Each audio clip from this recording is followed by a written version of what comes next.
ጤና ይስጥልን የከበረ ሰላምታችን በመላው ዓለም ሆናችሁ ቃል ስፖርት ዩቲዩብ ቻናላችንን ለምትከታተሉ ውድ አድማጮቻችን ሁሉ ይድረስ ብለናል። ከእናንተ ከሆነው ቃል ስፖርት ዩቲዩብ ቻናል ለዚህም ሰዓት መርጠን ያሰናዳላችሁን ስፖርታዊ ጥንቅሮች በቅደም ተከተል እያጋራናችሁ ቆይታ የምናደርግ ይሆናል።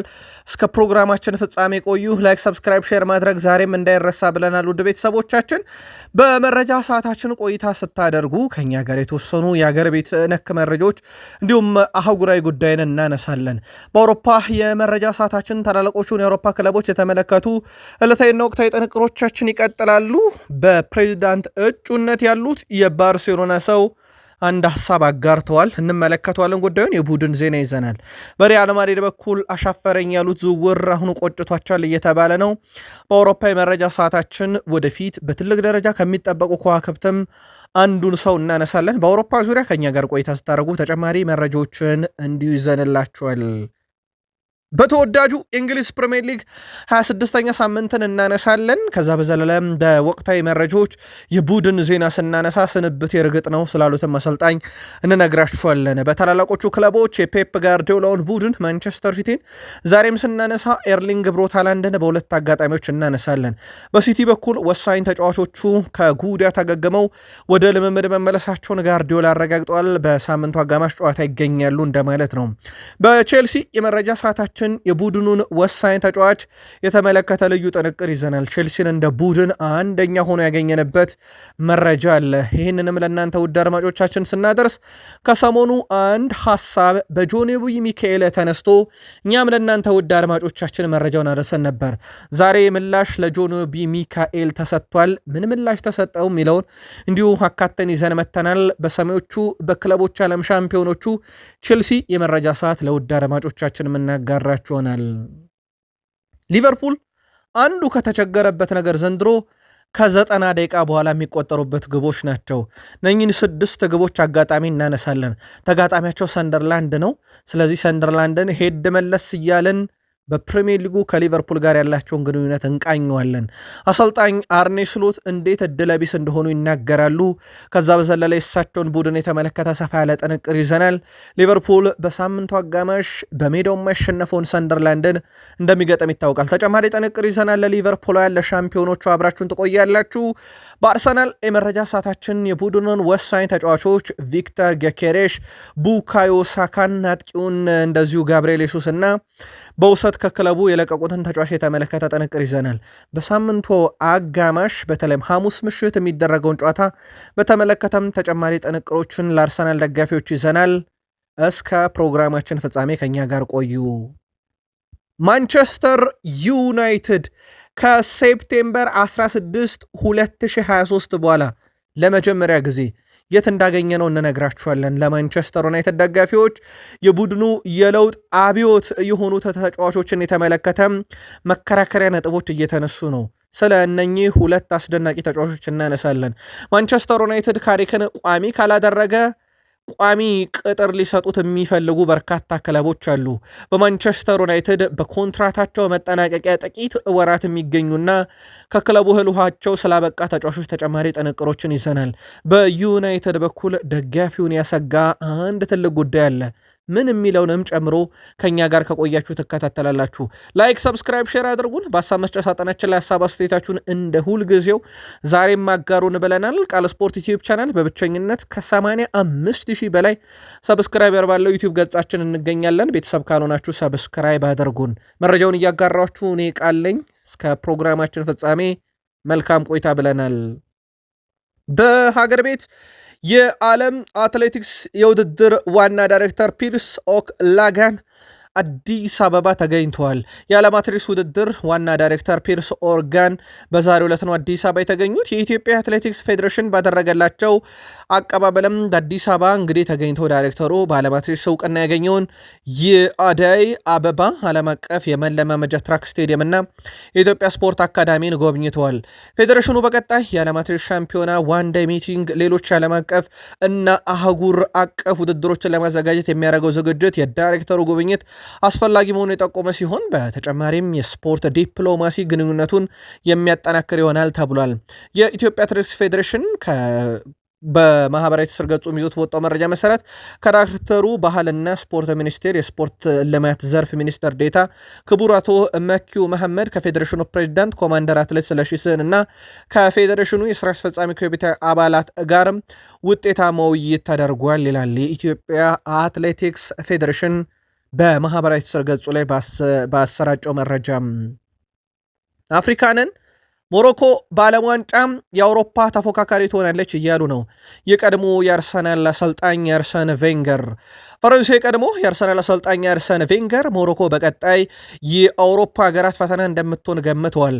በቀጣዩ ዓለም ዋንጫ ሞሮኮ የአውሮፓ ሀገራት ትልልቅ ተፎካካሪ ትሆናለች ሲሉ ነው አርሰን ቬንገር የተናገሩት። አክለውም በቀጣዩ ዓለም ዋንጫ ውድድሮች ሞሮኮም ልታሸነፍ የምትችልበት አጋጣሚ ሊኖር ይችላል ብለዋል።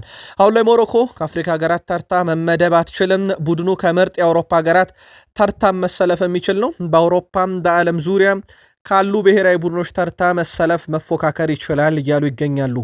ሞሮኮ በአፍሪካ ዋንጫ ራሷ ደግሳ ዋንጫውን ለሴኔጋል ማስረከቧ ግን የሚዘነጋ አይደለም። አውሮፓ ደረስን።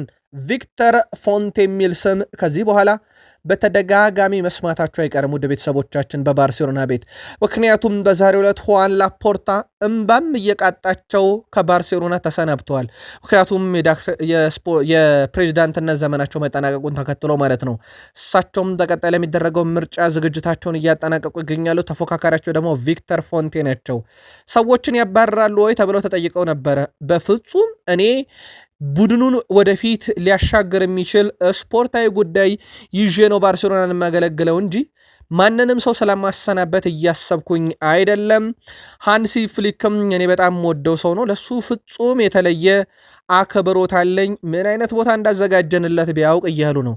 ምናልባት ሁዋን ላፖርታ ሜሲን ቢያውቅልኝ ብለው ከተመረጡ በኋላ ሜሲን ከቡድኑ ማሰናበታቸው ግን ያን የሚዘነጋ አይደለም።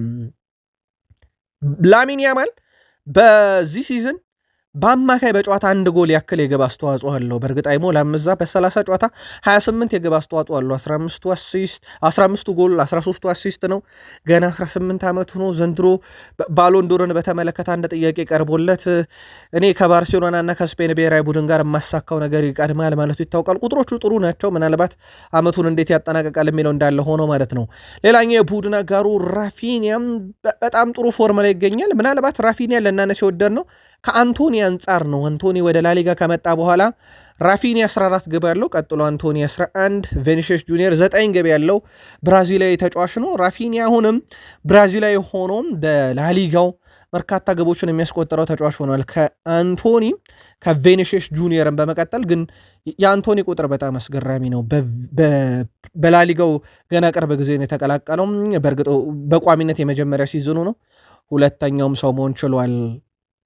ማርክ ጌ ባለፈው ክረምት ከሊቨርፑል ጋር ለመፈራረም ከጫፍ ከመድረሱ በፊት ራሱን ለሪያል ማድሪድ ለሎስ ብላንኮች አቅርቦ ነበር። ወደ ቤተሰቦቻችን በወቅቱ ሪያል ማድሪዶች ባለን ስብስብ በቂ ነውና ተጫዋች አናመጣም ብለው ከውሳኔ የደረሱበት ማለት ነው።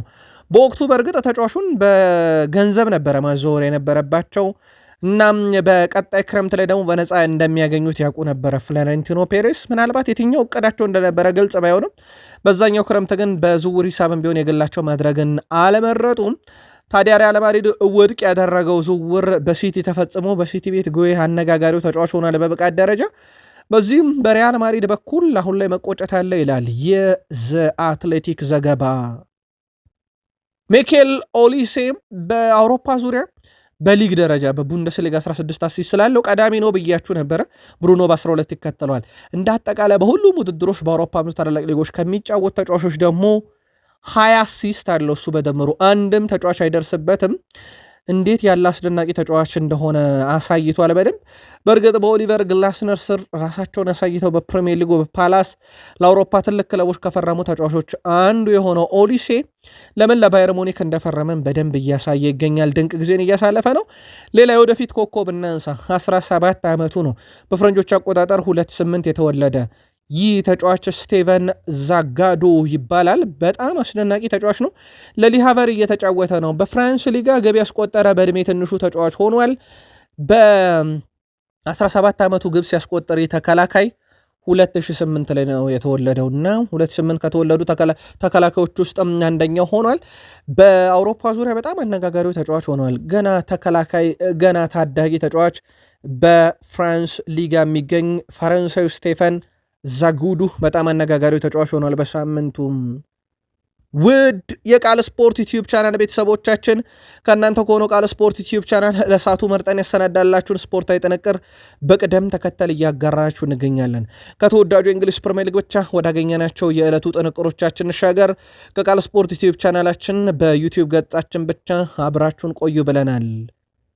በፕሪሚየር ሊግ 26ኛ ሳምንት ዕለተ ረቡዕና ዕለተ ሐሙስ ቀጥሎ ይካሄዳል። በተለይም ረቡዕ ከሚደረጉ ተጠባቂ ጨዋታዎች ውስጥ አስቶን ቪላ ፓርክ ላይ ብራይተንን ቅድመ ግምት ለአስቶን ቪላ ኦፕታ ሰጥቷል። ክሪስታል ፓላስ ከበርንሌ ቅድመ ግምት ለክሪስታል ፓላስ፣ ሲቲ ከፉልሃም ቅድመ ግምት ለሲቲ ሰጥቷል። ያ ማለት ሲቲ አሸንፎ ከአርሰናል ጋር ያለውን የነጥብ ልዩነት ለ24 ሰዓትም ቢሆን ወደ 3 ዝቅ ያደርጋል የሚል ነው። ኖቲንግሃም ፎረስት ከወልቭስ ቅድመ ግምት ለኖቲንግሃም ፎረስት፣ እንዲሁም ሰንደርላንድ ከሊቨርፑል ቅድመ ግምት ለሊቨርፑል ተሰጥቷል። በሐሙስ የብሬንትፎርድ እና የአርሰናል ጨዋታ ደግሞ ቅድመ ግምት ለአርሰናል በኦፕታ በኩል ተሰጥቷል። የእናንተን ቅድመ ግምት እንዲሁ ልታጋሩን ትችላላችሁ። በፕሪሚየር ሊጉ ዘንድሮ በጣም አስደናቂ ጉዞ ላይ ከሚገኙ ቡድኖች ውስጥ አንደኛው ብሬንትፎርድ ነው። ብሬንትፎርድ በነገራችን ላይ በኬት አንድሪው እየተመራ ዘንድሮ 12 የፕሪሚየር ሊግ ድሎች እንዳሉት ይታወቃል። ያ ማለት ውድ ቤተሰቦቻችን እስከ 25ኛ ሳምንት ከማንቸስተር ዩናይትድ እና ከቼልሲ እኩል ድል ሲኖረው ከሻምፒዮኑ ሊቨርፑል በአንድ ይልቃሉ። ልብ አድርጉ፣ አምና የፕሪሚየር ሊጉ ሻምፒዮን ሊቨርፑል ነው። ከሊቨርፑል በላይ ኬት አንድሪው በብሬንትፎርድ ቤት ድል አላቸው ዘንድሮ ማለት ነው። ከዩናይትድ እና ከቼልሲ ደግሞ እኩል 12 ድል። ያ ማለት እስከ 25ኛ ሳምንት ብቻ ባለው የፕሪሚየር ሊግ ውድድር ጊዜ ማለት ነው። ውሳኔ ግልጽ ነው፣ የሚቀየር ነገር የለም ብለዋል ኦሊቨር ግላስነር የክሪስታል ፓላሱ አሰልጣኝ ማለት ነው። ወደ ቤተሰቦቻችን እሳቸው ይሄንን ያሉት ዛሬ በነበራቸው ቃለ መጠይቅ ላይ ውሳኔ ግልጽ ነው፣ የውድድር ዘመኑ ሲጠናቀቅ ክሪስታል ፓላስን እለቃለሁ፣ ምንም የሚቀየር ነገር አይኖርም ብለዋል። እሳቸው ክለቡን ሊለቁ እንዴት እንደቋመጡ በአንድ ወቅት ሲሰጡ የነበረው ጋዜጣዊ መግለጫ በግድ አባሩኝ እያሉ እኮ ነው፣ ፓላስ ምን እየጠበቀ ነው እስኪባል ድረስ ነበረ ክለቡን የወረፉት የገዛ ክለባቸውን ማለት ነው። በእርግጥ እሳቸው ቅሬታቸው የጀመረው ገና የክረምት የዝውውር መስኮት አካባቢ ነው። ኮከቦችን እየሸጥን በአውሮፓ እየተሳተፈን እንዴት ኮከብ አናስፈርምን በሚል ከክለቡ ጋር የገቡት ሰጣ ገባ ነበረ። በጥር ይለቃሉ ተብሎ ሲጠበቅ ነበር። ከክለቡ ዋና ስፖርቲንግ ዳይሬክተር እና ከክለቡ አመራሮች ጋር ውይይት ካደረጉ በኋላ ነው እስከ ውድድር ዓመቱ እንግዲህ እንዲቆዩ የተደረገው። እሳቸው ግን እስከ ውድድር ዓመቱ ቆያለው እንጂ የተቀየረ ነገር የለም ሲሉ ተደምጠዋል። ጆሴፍ ፔፕ ጋርዲዮላ ከአርሰናል ያለን 6 ነጥብ ልዩነት ትልቅ ነው ብለው በሌላ ጨዋታ መጥተዋል እያሉ ነው በርካቶች። እሳቸው ዛሬ በቃለ መጠይቃቸው እንደለመዱት አርሰናል ላይ ያላቸውን ሀሳብ አቅርበዋል። የማንቸስተር ሲቲ አሰልጣኝ ፔፕ ጋርዲዮላ አርሰናል ጋር ያላቸው የሊጉ የነጥብ ልዩነት ትልቅ ብለውታል። አርሰናል ጥንካሬ ስትመለከቱ 6 ነጥብ ትልቅ ልዩነት ነው ሲሉም አሰልጣኝ ጆሴፍ ፔፕ ጋርዲዮላ ተናግረዋል። ስለ ተጋጣሚያቸው ፉልሃም አንስተዋል። አሰልጣኙ ፉልሃምን ምርጥ ቡድን እንዲሆን አድርጎታል። ትልቅ አቅምም ያላቸው፣ ጥምረታቸው ፍጹም አስደናቂ ነው ተጫዋቾቹም ብለዋል። ማርኮ ሲልቫ ከገጠምኳቸው ምርጥ አሰልጣኞች ውስጥ አንዱ ነው፣ ወደፊት በትልቅ ክለብ እንደሚሰራ እርግጠኛ ነኝ ያሉት ጋርዲዮላ አርሰናል ግን ለእኛ ከባድ ነው ሲሉ ተደምጠዋል። በአንድ ወቅት አርሰናልን ቀድመን ዋንጫ እንበላለን ሲሉ የነበሩት ጋርዲዮላ ወደ 6 ነጥብም ዝቅ ብሎላቸው የሚሆን አይመስለኝም እያሉ ነው። የእሳቸው ንግግር በቡድኑ ላይ ያለውን ጫና ለመቀነስ መልከታችሁን አጋሩን። ኤርሊንግ ብሮት ሃላንድ በዘንድሮ ውድድር ዓመት 8 የማሸነፊያ ግቦችን ለሲቲ ያስቆጥሯል። ከሱ በላይ ለአንድ ቡድን የማሸነፊያ ግብ ያስቆጠረ አንድም የፕሪሚየር ሊግ ተጫዋች የለም። የቃል ስፖርት ዩቲዩብ ቻናል ቤተሰቦቻችን በዩቲዩብ ገጻችን ብቻ የምትገኙ ኢገር ቲያጎ በ7 ይከተለዋል። እንዲሁም ሃሪ ዊልሰን ከፉልሃም በ5 ሶስተኛው ተጫዋች ነው። ይህ ብቻ አይደለም ውድ ቤተሰቦቻችን፣ ዘንድሮ እንደሚታወቀውም በተወዳጁ የእንግሊዝ ፕሪሚየር ሊግ ኤርሊንግ ብሮት ሃላንድ 21 ግቦችን በማስቆጠር ይመራል። ኢገር ቲያጎ ከብሬንትፎርድ በተመሳይ በ17 ይከተለዋል። በዚሁም ሁለተኛው እሱ ነው። ከፍተኛ ግብ አስቆጣሪ ሶስተኛው ሁለተኛው አንቶኒዮ ሴሜንዮ ነው በሲቲና በበርንማውዝ ማለት ነው። ሁጎ ኤኪቲኬ ከሊቨርፑል 10፣ ዶሚኒክ ካልቨርት-ሊዊን ከሊድስ ዩናይትድ 10 ይዘው ተከታዩን ደረጃ ይዟል። ያ ማለት ኤርሊንግ ብሮት ሃላንድ ላይ ለመድረስ ኢገር ቲያጎ ፍጹም የተሻለው አማራጭ ሊሆን ይችላል። ሃላንድ በፕሪሚየር ሊጉ ከፍተኛ ግብ አስቆጣሪ ቃል ስፖርት ዩቲዩብ ቻናል በዩቲዩብ ገጻችን ብቻ እንደዚሁም በተመሳሳይ 8 የማሸነፊያ ግቦችን በፕሪሚየር ሊግ በማስቆጠር ቀዳሚው ተጫዋች ነው። ፔፕ ጋርዲዮላ በጋዜጣዊ መግለጫቸው ካነሷቸው ነጥቦች ውስጥ አንደኛው ኩሻኖቭ ወደ ልምምድ መመለሱና ለመጫወት ዝግጁ መሆኑን አረጋግጠዋል። በተጫዋቹ በኩል እንግዲህ በሰጡትም ሐሳብ ተጫዋቹ አሁን ከዕለት ዕለት ጥሩ እየሆነ ነው፣ በእንግሊዘኛውም ላይ ፍጹም ተሻሽሏል ብለዋል። እሳቸው የእንግሊዝኛ ቋንቋ ለመግባባት ችግር ገጥሞት እንደነበረ ይታወቃል። በተጫዋቹ በኩል በእያንዳንዷ ሰዓት በእያንዳንዷ ቅጽበት ነገሮች ሁሉ እየተሻሻሉ ነው፣ የመረዳት አቅሙ ከኛ ጋር የመግባባት ሂደቱም ቀጥሏል፣ በጣም አስደንቆኛል ብለዋል። የእሱ የእውቀት ደረጃ በተለይም በሜዳ ላይ ደግሞ ከተጫዋቾቹ ጋርም ያለው ጥንካሬ ጥሩ ነው፣ አስተዋይ ነው፣ የሰውነት ጥንካሬው ጠንካራ ነው፣ ፈጣን ነው፣ ሁሌም በቦታው ላይ በፍጥነት ይገኛል። ሜዳ ላይም ከሜዳም ውጭ ኩሻኖቭ ለኛ ድንቅ ነው እያሉ ነው የቃል ስፖርት ዩቲዩብ ቻናል የሲቲ ደጋፊዎች።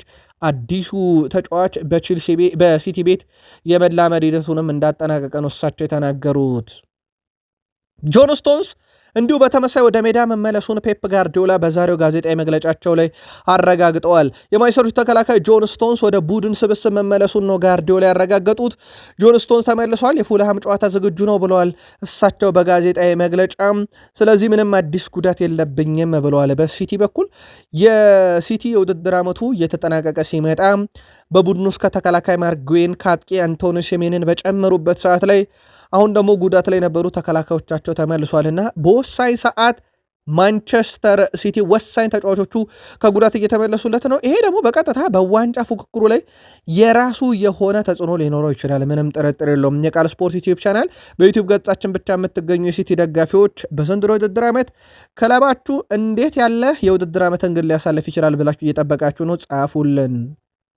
ኮል ፓልመር በተወዳጁ የእንግሊዝ ፕሪሚየር ሊግ 25ኛ ሳምንት ክለቡ ቼልሲ ወልቭስን ገጥሞ 3-0 ባሸነፈበት ጨዋታ ሃትሪክ እንደሰራ ይታወቃል። ያውም ከ40 ደቂቃ በፊት በፕሪሚየር ሊግም ታሪክ ለሶስተኛ ጊዜ ከእረፍት በፊት ሃትሪክ የሰራ ተጫዋችን በመሆን ክብረ ወሰኑን የያዘ በቼልሲ እግር ኳስ ታሪክ በፕሪሚየር ሊግ ደግሞ 4 ሃትሪኮችን ሰርቶ ቀዳሚ ተጫዋች እንዲሆን ያስቻለ ነበረ። ታዲያ በሳምንቱ 7 እጩዎች በ25ኛ ሳምንት ከነበራቸው እንቅስቃሴና አስተዋጽኦ አንጻር ለክለባቸው እጩዎቹን ነግረናችሁ አንድም የዩናይትድ ተጫዋች እጩ ሆኖ አልቀረበም ብያችሁ ነበረ። በዚህ እጩ ሆኖ በቀረበበት ሂደት ውስጥ ታዲያ የቼልሲው ኮል ፓልመር የ25ኛ ሳምንት የተወዳጁ የእንግሊዝ ፕሪሚየር ሊግ የሳምንቱ ምርጥ ተጫዋች በመባል መመረጡ በዛሬው ዕለት ይፋ ተደርጓል። ምናልባት ከኮል ፓልመር ከእጩ ውስጥ የተሻለ መመረጥ ነበረበት የምትሉት ካለ ግን እንዲሁ በሐሳብ መስጫ ሳጥናችን ላይ በቃል ስፖርት ዩቲዩብ ቻናል ብቻ የምትገኙ ቤተሰቦቻችን በዩቲዩብ ገጻችን ላይ ጻፉልን። በያዝነው የውድድር ዘመን በፕሪሚየር ሊጉ እስከ 25ኛ ሳምንት ድረስ የቼልሲን ያክል ግብ ሊሆን የሚችል ሙከራን ያደረገ የለም። በነገራችን ላይ ቼልሲ በኩል 49.89 ግብ ሊሆኑ የሚችሉ ሙከራዎችን አድርጓል። በእርግጥ አብዛኛውን አልተጠቀመባቸውም። አርሰናል የፕሪሚየር ሊጉ ሁለተኛ ክለብ ሆኗል በ49.62 ግብ ሊሆኑ የሚችሉ ሙከራዎችን በማድረግ ያ ማለት ከቼልሲ ይልቅ አርሰናል ሁለተኛው ክለብ ቢሆንም ግን በተቃራኒው ሲቲ ሶስተኛው ነው በ49.12 ግብ በርካታ ገቢ ያስቆጠሩ ግን ሁለቱ ናቸው። ቼልሲ ቤት የሆነ ብክነት እንዳለ ነው የሚያሳየው። ፊት መስመር አካባቢ የተገኙ ኳሶችን ወደ ግብነት የመቀየር ላይ በቼልሲ በኩል ድክመት እንዳለ ማሳያ ነው። ግን የቼልሲን ያክል ጥራት ያለው ሙከራ በዚህ ዓመት የሞከረ የፕሪሚየር ሊግ ክለብ የለም። ቼልሲ በዚህ ረገድ በአንደኝነት ተቀምጧል። እኔ ከቶኒ ክሮስ የተሻልኩ ተጫዋች ነበርኩ ብሎ ጆን ኦቢ ሚኬል ሰሞኑን አንድ መከራከሪያ ነጥብ አንስቶ እኛም በቃል ስፖርት ዩቲዩብ ቻናል በዩቲዩብ ገጻችን ብቻ መረጃውን ለእናንተ ውድ አድማጮቻችን አድርሰን ነበር። እናም ለምን ለማድሪድ አልተጫወትክም ብሎ ታዲያ ቶኒ ክሮስ ዛሬ ምላሽ ሰጥቶታል። ናይጄሪያዊ የቀድሞ ቼልሲ ታሪካዊ ተጫዋች ጆን ኦቢ ሚኬል ከቶኒ ክሮስ የተሻልኩም ተጫዋች ነኝ፣ ቶኒ ክሮስ ትልቅ አማካይ አልነበረም ያለው ጆን ኦቢ ሚኬል እኔ ከሱ የተሻልኩ ተጫዋች ነበርኩም ሲል ከሰሞኑ መደመጡን በዩቲዩብ ገጻችን ብቻ መረጃ አድርሰናችሁ ነበረ። አክሎም በሁለታችን መካከል የነበረው ትልቁ ልዩነት እኔ ለሪያል ማድሪድ አለመጫወቴ ብቻ ነው ያለው ጆን ኦቢ ሚኬል አሁን ከቶኒ ክሮስ ምላሽ ተሰጥቶታል። ቶኒ ክሮስም ዛሬ በማህበራዊ ትስስር ገጹ ላይ ለዚህ ተጫዋች ምላሽ በሚል ያስቀመጠው እና ልዩነቱ ለሪያል ማድሪድ መጫወት ከነበረ አንተ እንዴት ለሪያል ማድሪድ ልትጫወት ዘንድ አልተመረጥክም የሚል ምላሽ ሰጥቶታል። እኛ ግን በጥያቄ መልክ ያነሳ ነው ጆን ኦቢ ሚኬል ቼልሲን ከማድሪድ አሳንሶ የተናገረው ንግግር ነውን? ለምንስ በዚህን ያክል ደረጃ ይህን ሀሳብ ማንሳት አስፈለገው የሚለው ትልቁ መከራከሪያ ነበር። ለማንኛውም የሁለቱን የሌጀንዶች ፍጥጫ እንዴት አገኛችሁት? በዩቲዩብ ገጻችን ብቻ የምትገኙ የዩቲዩብ ቤተሰቦቻችን ምላሻችሁን አጋሩን። ሊቨርፑል ዘንድሮ ከተቸገረበት ነገር አንዱ ከ90 ደቂቃ በኋላ ነው። በነገራችን ላይ ከ90 ደቂቃ በኋላ ሊቨርፑልን ነጥብ እንዲያጣ ያደረጉ 6 ግቦች ተቆጥረውበታል። እነኚህ 6 ግቦች የውጤት ለውጥ አምጥተዋል። ሊቨርፑል ላይ ወይ እንዲሸነፍ አድርገውታል ወይ አቻ እንዲወጣ አድርገውታል። በሊቨርፑል በኩል እንደዚህ አይነት ነገር እየገጠመ ያለው ከ90 ደቂቃ በኋላ ነው። ከሊቨርፑል ቀጥሎም ውጤት ለውጥ ያመጡ ግቦችን ያስተናገደው ሊድስ ነው 4። ከዛ 3 ያስተናገዱት ደግሞ በርንሞዝ፣ ብራይተን፣ ቼልሲ፣ ፉላም፣ ኒካስል፣ ቶትናም፣ ወልቭስ፣ ባርንሌ ናቸው። የአምናው ሻምፒዮን ውድ የቃል ስፖርት ዩቲዩብ ቻናል ቤተሰቦቻችን እንደዚህ አይነት ፈተና ውስጥ ሆኖ በፕሪሚየር ሊጉ የውድድር ዓመቱን እንዴት ባለ ደረጃ ያጠናቅቃል የሚለው ደግሞ በትልቁ ይጠበቃል። ሰንደርላንድ ነው ቀጣይ የሊቨርፑል ተጋጣሚ። ሰንደርላንድ በመጋቢት 2012 በኒክላስ ቤንትነር ጎል አማካይነት በሜዳው ሊቨርፑልን ካሸነፈ በኋላ ባለፉት 11 የፕሪሚየር ሊግ ጨዋታ ከሊቨርፑል ጋር ምንም አይነት ድል ያላስመዘገበ ቡድን ነው። 5 አቻ 6 ጨዋታን ደግሞ በሊቨርፑል የበላይነት ተወስዶበት ነበረ። ሊቨርፑል በሰንደርላንድ የተሸነፈባቸው 3ቱም የፕሪሚየር ሊግ ሽንፈቶች ከሜዳ ውጭ ሲሆኑ ባለፉት 5 የስቴዲየም ኦፍ ላይት ጨዋታዎችም ግን አልተሸነፈም። 3 አሸንፈዋል፣ 2 አቻ ወጥተዋል። ሰንደርላንድ እዚህ ሜዳ ላይ እንዴት ጠንካራ እንደሆነ ይታወቃል። የቃል ስፖርት ዩቲዩብ ቻናል በዩቲዩብ ገጻችን ብቻ የምትገኙ ሰንደርላንድ ከሊቨርፑል ጋር ባደረጋቸው 33 የፕሪሚየር ሊግ ጨዋታ 19 ጎሎችን ብቻ አስቆጥሯል። ይህ ማለት በየጨዋታ በአማካይ 0.6 ጎል ያስቆጥራሉ ማለት ነው። ሊቨርፑል ካደጉ ቡድኖች ጋር ደግሞ ካደረጓቸው ያለፉት 19 የፕሪሚየር ሊግ ጨዋታ ሽንፈት አልገጠመም። 14ቱ ድል ነው በሊቨርፑል በኩል፣ 5ቱ አቻ የወጣ ነው። ዘንድሮ ግን ሰንደርላንድ ካደገ ቡድን በላይ ለፕሪሚየር ሊግ ዋና ዋና ቡድኖች ፈታኝ፣ በተለይም ደግሞ ስታዲየም ኦፍ ላይት በጣም ፈታኝ ነው። ሰንደርላንድ በሳምንቱ አጋማሽ ማለትም ማክሰኞ፣ ረቡዕ፣ ሐሙስ ባደረጋቸው ያለፉት 8 ጨዋታ 3 አቻና 5 ጨዋታ ተሸንፏል። ምንም ጨዋታ አላሸነፈም። ለሰንደርላንድ የሳምንት አጋማሽ ጨዋታ በዚህ ረገድ ካየነው ጥሩ አይደለም። በሊቨርፑል በኩል በሳምንት አጋማሽ ማለትም ማክሰኞ፣ ረቡዕ፣ ሐሙስ ባደረጓቸው ያለፉት 28 ጨዋታ 19 ድል 8 አቻ፣ ቀሪውን አንድ ጨዋታ ብቻ የተሸነፉት። ይህ ቁጥር ለሊቨርፑል ያደላ ይመስላል። የአጋማሽ ጨዋታ ከተጋጣሚያቸው አንጻር ሰንደርላንድ በዚህ ውድድር ዘመን በፕሪሚየር ሊጉ በሜዳቸው ባረጓቸው ስለሁለት ጨዋታም ያልተሸነፉም 7 አሸንፈው 5 አቻ ወጥተዋል። ሌላኛው በሰንደርላንድ በኩል ደግሞ ሊጠቀስ የሚችለው ሂደት ነው። በዚህ ነገር ሊቨርፑል በዚህ ውድድር ዘመን በፕሪሚየር ሊጉ የመጀመሪያዎቹን 2 የሜዳ ውጭ ጨዋታዎች ካሸነፉ በኋላ ካለፉት 10 የሊግ ጨዋታ 2ቱን ብቻ ነው ደግሞ በተቃራኒው ማሸነፍ የቻሉት። ሁለቱም ክለቦች እንደ አቋም ደረጃ ወጣ ገባ ያለ ቢሆንም ግን የሰንደርላንድ በስቴዲየም ኦፍ ላይት አለመሸነፍና የሊቨርፑል በዚህ ውድድር ዓመት ወጥ ብቃት አለመኖር በጨዋታው ላይም እንግዲህ ለሁለቱም ክለቦች ግምቶች እንዲበረክቱ አድርጓል። የቃል ስፖርት ዩቲዩብ ቻናል በዩቲዩብ ገጻችን ብቻ የምትገኙ የሊቨርፑል ደጋፊዎች ስለ ጨዋታው መልካታችሁን ላኩልን። ካለፉት 17 ጨዋታ 2 ጨዋታ ብቻ እንደተሸነፈን አይሰማንም። አቻ መውጣት ለሊቨርፑል ሽንፈት ነው ብለዋል አርኔ ስሎት። ተጫዋቾቹ የሊቨርፑል ደረጃ ምን እንደሆነ ያውቃሉ እና ከዚህ በታች ባለ ደረጃ ላይ እንድንገኝ አይፈልጉም። በእነኚህ ተጫዋቾች ብስጭትም አለ ሲሉ ተደምጧል። ስለዚህ እኛ አልተሸነፍንም የሚለውን ሳይሆን ሂሳብ የምንሰራው አቻም ለእኛ ሽንፈት ያክል ነው ብለዋል። ከስሎት ጋር በተያያዘ ሌላ ያነሱት ጉዳይ ስለ ጉዳት ነው። ነገሩ በእርግጥም እንደ እድል መጥፎ ይመስላል እያሉ ነው እሳቸው። ይርግጥ ነው እንዲያውም ጄሬሚ ጃኩዌቴን አስፈርመን ገና ከኛ ጋር ሲሆን የተጎዳ ብለው ሐሳባቸውን ሲያጋሩ እችን ጉዳይ እኛም በቃል ስፖርት ዩቲዩብ ቻናል በዩቲዩብ ገጻችን ብቻ ለእናንተ ውድ አድማጮቻችን መረጃ ስናደርስ ሊቨርፑል ጀረሚ ጃኩዌቴን ብቻ አይደለም ጆቫኒ ሊዮንን አስፈርሞ ጥቂት ቢያጫውተው ጉዳት እንደገጠመውም እንዲሁ ነግረናችሁ ነበር። እሳቸው ይህ እድለቢስነት ነው እያሉ ይገኛሉ። አርኔ ስሎት በሳምንት 2 ጨዋታ እናደርጋለን እያሉ ነው። መጫወት ከጀመርንበት የውድድር ዘመንም ጀምሮ በሳምንት 2 አሁን ላይ ብቃታችን እጅግ ተሻሽሏል። በዚህ ፕሮግራም ውስጥ መሳተፍ ከጀመርንበት ጊዜ አንስቶም ብዙ ነጥቦችን ማጣት መጀመራችን ግልጽ ቢሆንም እናሻሽለዋለን ብለዋል። በመጀመሪያዎቹ ሳምንታት እያሸነፍን ነበር፣ ነገር ግን ጥሩ ነበርን ማለት አይደለም። እያሸነፍን የነበረበት መንገድ ነው ምናልባት ጥሩ ሊሆን የሚችለው እንጂ ጨዋታን ተቆጣጥረን ወይም ደግሞ በራሳችን መንገድ እየተወጣን የነበረው በጣም ዝቅተኛ ሁኔታ ነው። ያ መሻሻል አለበት ብለዋል። አርኔ ስሎት ወደ ሻምፒዮንስ ሊግ የማናልፍ ከሆነ በፍጹም ተቀባይነት የለውም እያሉ ነው። ግን እንዴት አድርገው ያልፉታል የሚለው ነገር አሁን ትልቁ ጉዳይ ነው። ምክንያቱም ካናታቸው ያሉት ማንቸስተር ዩናይትድ፣ አስቶን ቪላ፣ ቼልሲን የመሳሰሉ ክለቦች አሉ። በቀላሉ ቦታውን ለማግኘት የሚቻል አይነት ነገር አይመስልም። ለማንኛውም እሳቸው ካልሆነ ግን ተቀባይነት የለውም ሲሉ ተደምጠዋል። አርሰናል ደረሰን።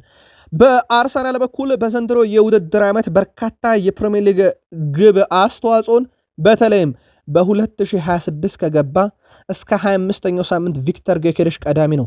8 የግብ አስተዋጽኦ ይዞ እየመራ ይገኛል። 6ቱ ግብ 2ቱ አሲስት ነው።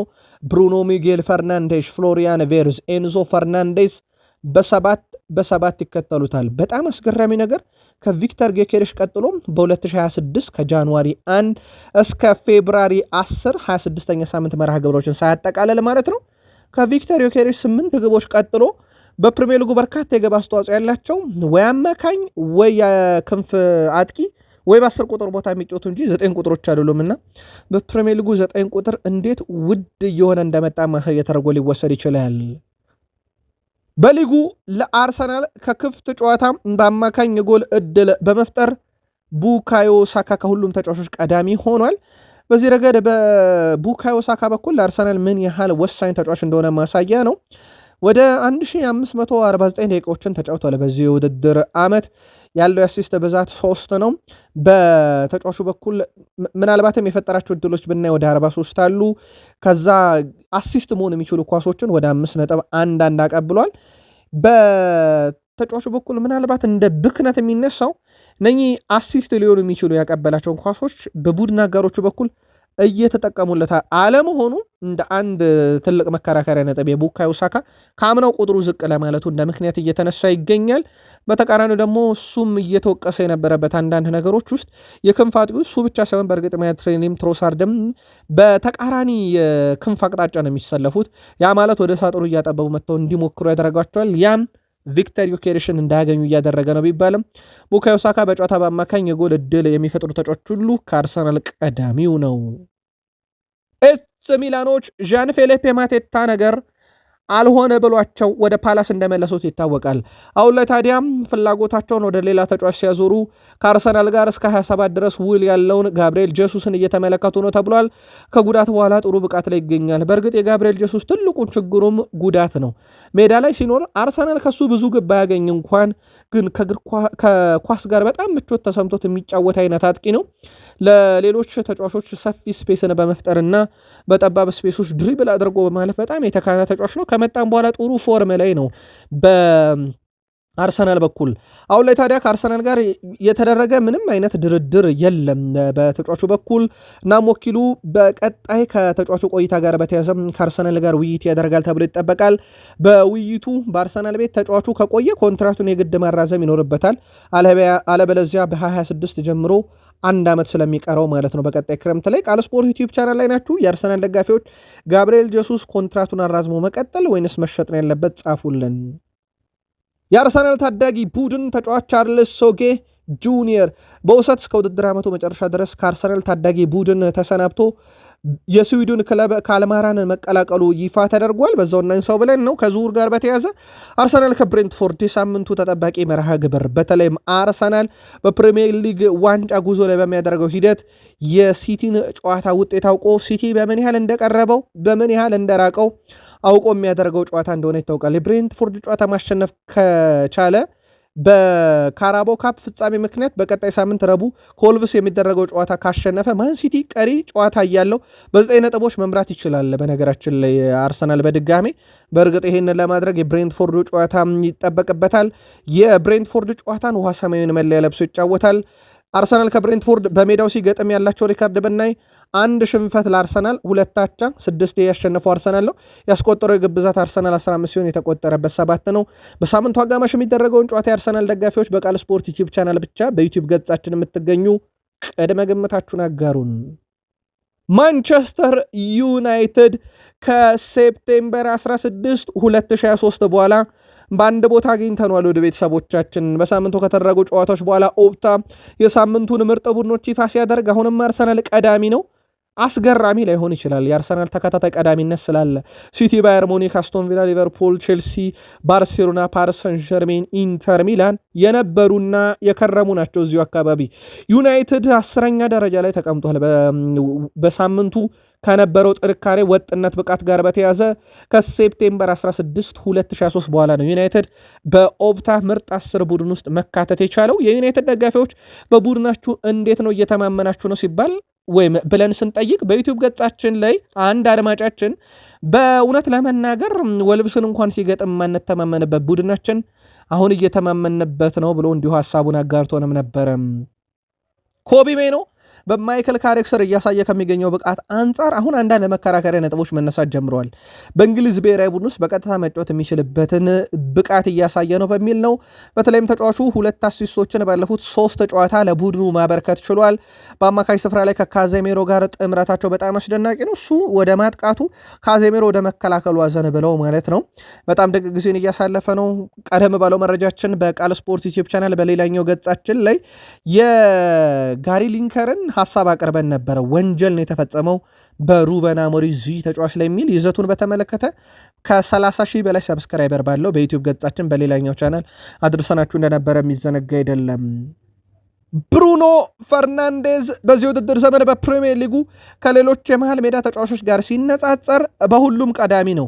18 የግብ አስተዋጽኦ ያለው፣ 12 አሲስት ያለው፣ 74 የግብ ዕድሎችን የፈጠረ፣ 58 ሙከራዎችን ያደረገ፣ 22 ኳሶችን በተከላካዮች መካከል ያሳለፈ፣ በሁስኮርድ በውድድር ዓመቱ በአማካይ 7.45 ሬቲንግ ያገኘ ተጫዋች በመሆን ማለት ነው። በእርግጥ አብዛኞቹ ቁጥሮቹም ከአማካዮቹ ቀዳሚ ብቻ ሳይሆን ከአውሮፓ ውስጥም ቀዳሚ የሚያደርጉ በርካታ ቁጥሮች ያሉት ብሩኖ ፈርናንዴዝ ወደ ማንቸስተር ዩናይትድ ከመጣም ጀምሮ በቡድን ውስጥ ያለው አስተዋጽኦም ፍጹም የተለየ ነው።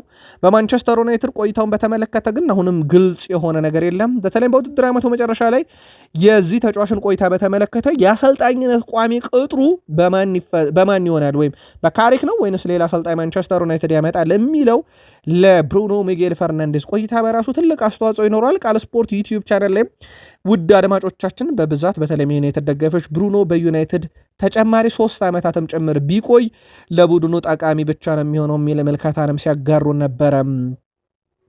ማንቸስተር ዩናይትድ በማይክል ካሪክ ጉዳይ ላይ እስካሁን በቋሚነት ይቀጥል ወይንስ ጊዜ አሰልጣኝነቱን ሲጨርስ ይሰናበት በሚለው ጉዳይ ላይ ከውሳኔ እንዳልደረሱ ፋብሪዚዮ ሮማኖ አረጋግጦ፣ ግን ማንቸስተር ዩናይትዶች ቀጣይ ማን ወደ ቡድኑ አሰልጣኝነት ይምጣ በሚለው ጉዳይ ላይ ግን ስራዎችን እየሰሩ ነው በሚል ዘገባዎችን ይዞ ወጥቷል። ከዚህ ጋር በተያያዘ ውድ ቤተሰቦቻችን ክሪስታል ፓላስ፣ ፉልሃም እና በርንማውስ ማይክል ካሪክ በማንቸስተር ዩናይትድ የቋሚነት መንበረ ስልጣኑን የማይረከቡ ከሆነ እኚህን አሰልጣኝ የግላቸው ለማድረግ እቅድ አላቸው ተብሏል። ክሪስታል ፓላስ በግልጽ ከኦሊቨር ግላስነር ጋር ይለያያል። የማርኮ ሲልቫ የፉልሃም ቆይታም ያልተረጋገጠ፣ በርንማውዝም በአንዲ ኤራኦላ ስር ባለፈው ጥንካሬ ላይ አይደለም ዘንድሮ የሚገኘው ገጭ በስቷል እዚህ ቡድን ላይ። እናም ማይክል ካሪክ በዩናይትድ ቋሚነት መንበረ ስልጣኑን የማይወስዱ ከሆነ እነኚህ 3 ክለቦች ቋሚ ቅጥር ሊሰጧቸው እቅድ አለ ተብሏል። ከዚህ በፊት ውድ የቃል ስፖርት ዩቲዩብ ቻናል በዩቲዩብ ገጻችን ብቻ የምትገኙ ሩድ ቫን ኒስተልሮይ በዩናይትድ ጊዜነት አሰልጣኝነታቸው ባሳዩት ብቃት የሌስተር ሲቲ አሰልጣኝ መሆናቸው ይታወቃል። ሃሪ ማጓየር ክረምት ላይ ከፈለገው ክለብ ጋር እንግዲህ መቀላቀል ይችላል ነፃ ኮንትራት ላይ ስላለ። በነገራችን ላይ በጣም አስገራሚ ነገር እንንገራችሁ። ሃሪ ማጓየር ከጥር 30 ጀምሮ ከፈለገው ክለብ ጋር መደራደር ይችላል። በነገራችን ላይ አሁንም መደራደር ይችላል። ቅድመ ኮንትራትም መፈረም ይችላል። በነገራችን ላይ ከዛ በኋላ ክረምት ላይ መቀላቀል ይችላል ከዛ ክለብ ጋር፣ ክለብ እንዳያጣም በቦስማን ሕግ መሰረት ማለት ነው። እስከዚህ ሰዓት ድረስ ግን ከአንድም ክለብ ጋር የመደራደር መብት ያለው ሃሪ ማጓየር አልተደራደረም። ያም በማንቸስተር ዩናይትድ ላይ ብቻ ማተኮር ይፈልጋል። ከዩናይትድም ጋር ከተለያየ ቀጣይ ክረምት ላይ ውድድሩ ከተጠናቀቀ በኋላ ነው ያንን ማድረግ የሚፈልገው ብሏል ፋብሪዚዮ ሮማኖ። በጥር ወር ጀምሮ ከበርካታ የጣሊያን ክለቦች ጥያቄ ቀርቦለት እንደነበረም የሚታወቅ ነው። ጣሊያንን ካነሳን ከማንቸስተር ዩናይትድ ጋር በተያዘ ራስመስ ሆይሉንድም በጣሊያን በናፖሊ ቤት እንደሚገኝ ይታወቃል። የ44 ሚሊዮን ዩሮ የግዢ አማራጭም በናፖሊ ያለ። ሆይሉንድ ከወዲሁ ራሱን የናፖሊ ቋሚ ተጫዋች አድርጎ ነው የሚቆጥረው እና ወደ ዩናይትድ የመመለስ ፍላጎት የለውም እየተባለ ነው። የዩናይትድ ደጋፊዎች በዚህ ተጫዋች ቋሚነት እዛው ናፖሊ መቅረት ወይንስ ወደ ዩናይትድ ቢመለስ ይሻላል? በቃል ስፖርት ዩቲዩብ ቻናላችን መልከታችሁን አጋሩን። ማንቸስተር ዩናይትድ በዚህ ክረምት ለኡጋርቴ ተገቢ ጥያቄ ከቀረበ ይቀበላል። በነገራችን ላይ ለኡጋርቴ ብቻ አይደለም ለዚርክዚም ይቀበላል። ማንቸስተር ዩናይትድ በቀጣይ ክረምት ላይ በርካታ ለቡድኑ የማያገለግሉ ተጫዋቾችን እንደዚሁ ያሰናበታል ተብሎ ይታሰባል። ወደ ቡድኑ የሚያመጣቸው በርካታ ዝርዝሮች እየተያዙ ነው። ሳንድሮ ቶናኒ ሰምተናል። አሁን ደግሞ በጣሊያን ሴሪኤ ከኢንተር ሚላን ጋር በጣም ድንቅ ጊዜ የሚያሳልፈውን ፍሬድሪኮ ዲማርኮን ሁኔታም እየተከታተሉ ነው። ማንቸስተር ዩናይትዶች በርካታ አማራጮች አሉ። ለክረምት ስራዎችን በርካታ ክለቦች ሲሰሩ ዩናይትድም እንደዚህ ውስጥ ይጠቀሳል። ምናልባት ግን ለዩናይትድ ደጋፊዎች አንድ ስጋት የነበረ ነገር እንንገራችሁ። ያለፉት ዓመታት ማንቸስተር ዩናይትድ ለንደን ዌስትሃም ዩናይትድ ስቴዲየም ድረስ አቅንቶ ያደረጋቸውን 3 ተከታታይ ፕሪሚየር ሊግ ጨዋታ 3ቱንም ተሸንፏል። ዛሬ አሸንፎ ጸጉር ያስቆርጣሉ የሚለው በትልቁ እየተጠበቀ ነው። ከጨዋታ በፊት ዜናችንን ከሰማችሁ ቅድመ ግምታችሁን፣ ከጨዋታው በኋላ ዜናችንን ከሰማችሁ ዩናይትድ ደጋፊውን ጸጉር አስቆረጠው ይጻፉልን። በማለዳው ጥንቅር እንገናኝ። ሰናይ ጊዜ